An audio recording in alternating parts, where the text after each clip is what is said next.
هي أيام الغضب في ولايات الجنوب إذن، مشاكل تنموية وقلة فرص وتهميش وبيروقراطية، وفي آيات كثيرة فساد وسوء تسيير وتعسف من رؤساء الدوائر وحتى الولاة، يخرج أضغان شباب وحتى شيوخ إلى الطرقات في بشار كما ورقلة وقبلها تمراست.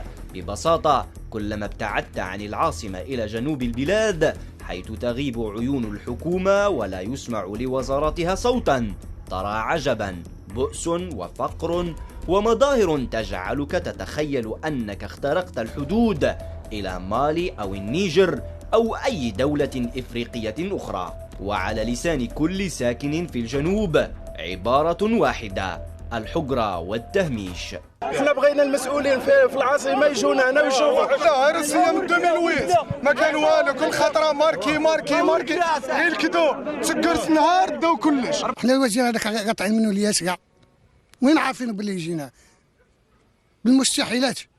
مشينا للوالي زعقونا هنا، جينا للمير هنا ما بالله علينا قالوا لنا خرج.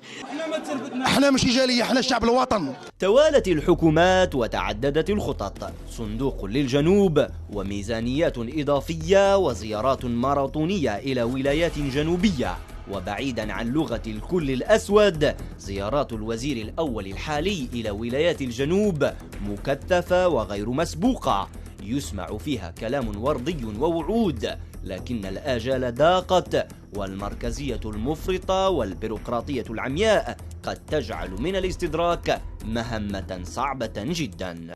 احنا راغبين باش الجنوب يكون احسن من الشمال ويكون احسن من الشمال ان شاء الله. الا فانا رئيس الجمهورية خصيصا بالجنوب، وحنا مونين كلمة الجنوب يدي قسطو، ولا كان لازم يدي اكثر من قسطو يديه. البطالة وقلة الفرص والفقر وتأخر مشاريع الإسكان ونقص المرافق والهياكل الصحية، والقائمة مفتوحة وسردها متعب للغاية. كانت اطوارات مريق لا لامبات لا حاجة، ما كان حتى حاجة ما كاينة هنا، يسمى الماء ناقص كلش لا غالب. الغاز يمينا وشمالا منا ومنا الغاز. في سانتيار حطيت في كوسيدار يجيبوه من برا الخدامه. نفري واش تسحقوا منه؟ ونفري كاش ما ينطوي شويه يعبوا كاش حاجه ولا حاجه. واش قال لي رئيس الموارد البشريه نتاعهم ثم نتاع التشغيل؟ قال لي عطاني 3 ورقات نتاع فرنسي، قال لي لازم تعمر هذه 3 ورقات، كون ما تعمرهمش قال لي راك ريفيزي. نتحدى اي واحد يقول لك واحد من الشباب دا استثمار ولا دعموه في الفلاحه ولا دعموه في علاه هذا الممكن. صافي ناس ورقله هنا حاقرين 25 سنه ولا اكثر رانا مدمورين. عدم وجود شركات كبيره، عدم وجود مصانع، عدم وجود استثمارات، وبالتالي فقيد الشيء لا يعطيه. باش نكون واضحين ما يحملوش لتاهيل او تكوين، تلقى عندهم شوفور ولا عساس، وبالتالي احنا ما نجموش نساتيسفو كاع الجماعه. الجنوب للسياحة نعم، لكنه للوقوف على مظاهر البؤس والفقر كذلك. تخيلوا هذا الحي لا يبعد عن مقر ولاية أضرار سوى بكيلومتر واحد، فيه من المظاهر ما يلخص معاناة الجنوب كلها، فما أصعب رؤية وسماع هذا في ولايات تدر على البلاد الملايير ولا تنال إلا الفقر والتهميش.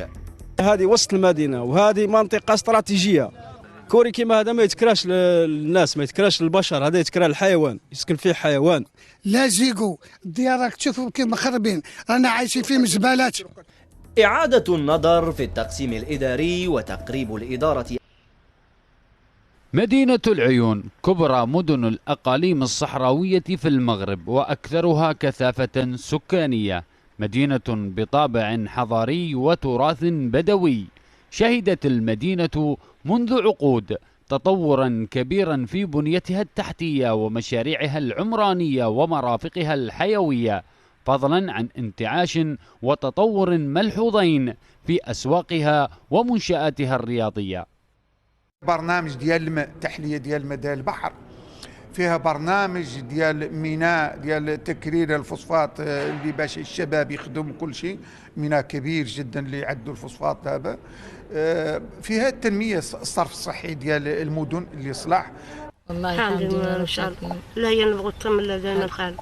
الحسانية هي اللهجة السائدة في الأقاليم الجنوبية المغربية، وهي لهجة مستمدة من اللغة العربية.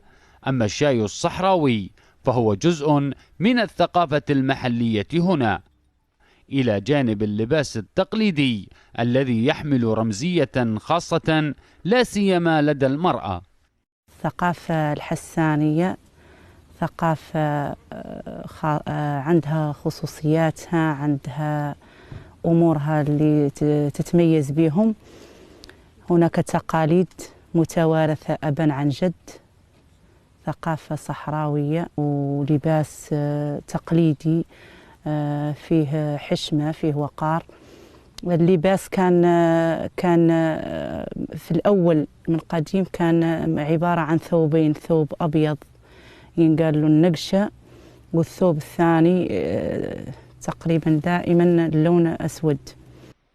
اقتصاديا تحظى السياحة في مدينة العيون باهتمام كبير، فهنا تجد الكثير من الفنادق والخدمات السياحية والكثير من المشاريع التي تسعى لاستقطاب الاستثمارات الخارجية.